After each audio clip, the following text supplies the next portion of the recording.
hvad hedder du? Jeg hedder bare Lone. Du hedder Lone, okay. Ja. Sådan. Ja. Ja, dig. Jeg er Susanne. Ja. Velkommen til, Lone. Tak skal du have. Ja, jeg er jo sådan lidt chokeret. Chokeret? Ja, jeg er lidt chokeret. Jeg er lidt rystet i min grundvold. Fordi jeg har jo lige fået at vide, at jeg har fået sådan en sukkersygdom. Ja. Og det er da lidt, det blev lavet meget om på mit liv, så vidt jeg kan forstå. Sådan. Og jeg har engang kendt min mormors søster, hun havde det, og det var meget svært, og hun skulle veje alting af, og det var meget besværligt, synes jeg, og hun skulle have insulin, og altså mange gange om dagen, som hun selv skulle give sig selv, og sådan noget. Jeg synes, det var, jeg tænkte, nej. Så ja, jeg er meget spændt på at høre, hvad vi sådan, om du kan hjælpe mig lidt i gang med det, fordi jeg er sådan lidt, Ja. ja. Det er helt okay. Fordi der var så mange ting, du sagde, jeg godt kunne have sagt. Nå, jeg er chokeret. Ja. Okay. Ja. Hvordan blev du opdaget? Jamen, det blev jeg ved, at jeg var helt vildt tørstig hele tiden. Og jeg spiste, og jeg tabte mig bare egentlig. Og det var jo mærkeligt. Ja. Fordi jeg plejer bare sådan at være helt almindelig, normalt vægtig, ikke? Så gik jeg så til læge, ikke? Hvor lang tid til gør jeg det her? Jamen, det er så 1,5 måned siden, ikke? Ja. Så det er gået ret hurtigt. Altså, det har været meget hurtigt, synes jeg, til at reagere på det. Og det er jo også vigtigt, for jeg havde det virkelig dårligt. Det havde jeg. Så det var ikke særlig rart. Og du har været indlagt?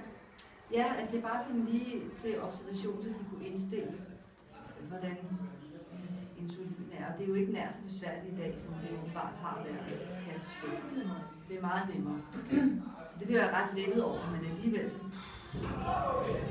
til at tænke lidt, ikke, over, hvor meget man egentlig rører sig, hvor meget man gør og træner og ting og sager og sådan.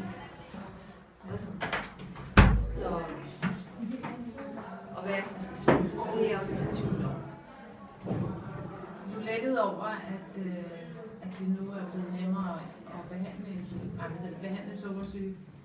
Ja, jeg kan forstå på det, at den insulin, man får i dag, er meget smartere eller meget bedre virkende end den, som jeg havde kendskab til for mange år siden. Og det er jo en lettelse, kan man sige, ikke? Ja. Så, men det er jeg så meget i tvivl om, det er det med maden. Om der er nogle restriktioner og... Hvad tænker du? Jeg tænker, hvis man nu er en rigtig lækker mund, fordi det kan jeg jo godt regne ud, at det er måske ikke så smart. Men det har jeg bare sådan. Jeg elsker kager. Hvor ofte spiser du kage? Så ofte som muligt. Nej, altså, jeg er meget glad for søde sager. Det er jeg virkelig. Og det må jeg også prøve at forholde mig til på en eller anden måde. Og jeg tænker, at du måske også havde en idé om, at der måske var noget, som kunne tage den trang måske. Ja. Jeg synes, det er svært det her, må jeg lige sige, fordi jeg sidder her og vil rigtig, rigtig gerne i gang med min procedur, som jeg plejer at gøre. Og det er slet ikke det, øvelsen den går på, det går ud på at lytte, og det sidder og, hvor skal jeg... Skal jeg bare lige holde mund lidt? Eller hvad? Altså, det kan jeg jo godt lige sådan...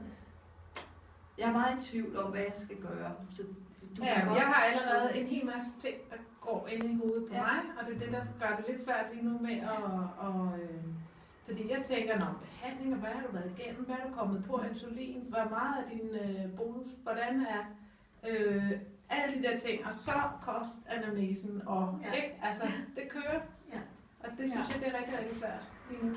Men så kunne du spørge mig om, hvad jeg spiser, måske, eller?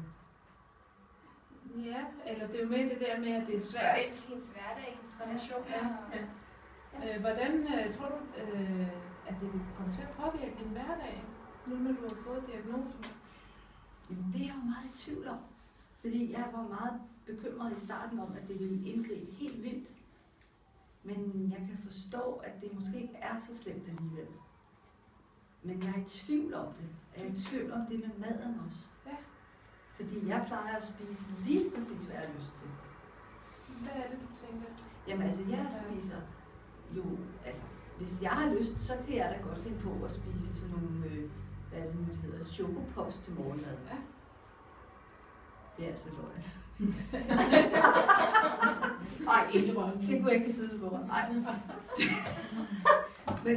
Men chokopops, og det kan jeg måske ikke blive ved med. Og det kan jeg virkelig godt lide. Og så er jeg ikke særlig glad for mælk og ost og sådan noget. Sådan nogle forholdsvis sunde ting. Det bryder jeg mig virkelig ikke om. Og så elsker jeg brød. Og det skal heller ikke være alt for groft brød. Altså jeg kan godt lide hvidt brød. Og så kan jeg godt lide lidt grøntsager, men helst den, der ikke for mange. Men ellers synes jeg, at jeg spiser meget blandet. Ja. Må jeg Ja, prøve at tænke på det her billede med havet og fyrtårnet. Og hvad sagde du så lige her til sidst? blandet. Ja. Tror jeg. Ja. Okay. Hvor fedt lidt. Ja. Jeg synes, For at spørge ind til, hvad vil det sige, når hvad du vil det siger- sige for dig at spise blandet? Jamen, altså det vil sige, at jeg spiser lidt af alting. Men det vil jo sige, at jeg jo også spiser noget af det, der ikke er så sundt. Og jeg drikker meget cola. Du drikker meget cola, ja. Og det kan jeg altså virkelig godt lide. Det kan du godt. Det er lidt sådan en kold kaffe, ikke? Ja. Og hvor meget drikker du? Øhm, Når du siger meget, hvad er meget for dig? ja, jeg drikker nok 4 glas om dagen. 4 glas. Ja. Og hvor store er de glas? Jamen, det er sådan nogle... Det er sådan nogle, kan der være 3 deciliter i, tror jeg. Ja, Og dem drikker du 4 af? ja, det tror jeg.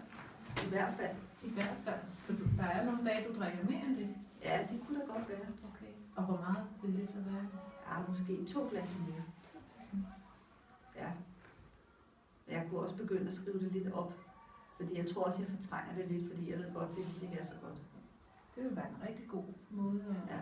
Fordi altså egentlig så er jeg jo meget aktiv, og jeg træner rigtig meget, og går meget ud med vennerne og sådan noget. Og så blev jeg sådan tænkt, gud, det kan jeg jo ikke nu. Er det så i forbindelse med vennerne, at du drikker meget cola? Er det... Nej, det er sådan mere i hverdagen. Når jeg er sammen med vennerne, så drikker vi øl og vin og sådan noget. Og det er jo måske, jeg ved heller ikke, om det er så godt. Jeg er faktisk meget i tvivl om, hvad jeg må egentlig. Okay, du er meget i tvivl. Ja. Fordi når jeg nu får det her insulin, så har jeg jo fået det rigtig godt igen og det hele. Men jeg kan jo også godt mærke, hvis jeg presser citronen lidt, ikke? Og men det er også fordi, det er så nyt, så det er ikke helt reguleret ind endnu. Ja. Hvad har du snakket med nogen omkring behandlingen? Altså jeg har kun Omkring snakket... kost? Nej, det har jeg ikke, fordi det var jo det, jeg skulle komme herop og gøre. Så har jeg bare min egen idé, og så det, jeg vidste fra den gamle moster, mormors moster. Og når du siger din egen idé? Jamen, det var det, jeg troede, det var rigtig svært, og at man skulle...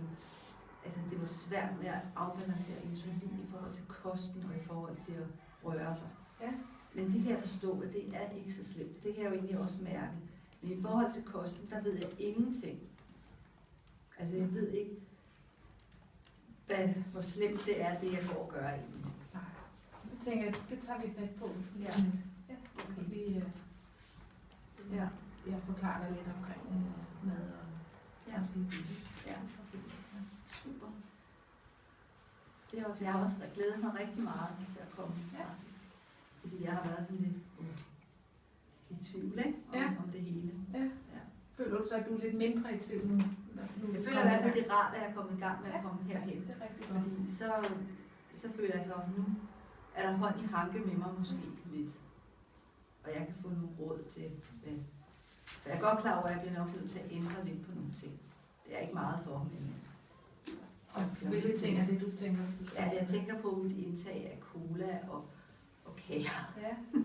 Hvordan vil det være at skulle ændre på det? Hvordan har du med det? Altså, jeg tror virkelig, altså, jeg vil sige det sådan, at det er jo ret motiverende, at man får det mega dårligt. Mm. Altså, det er jo punkt 1. Ja. jeg synes,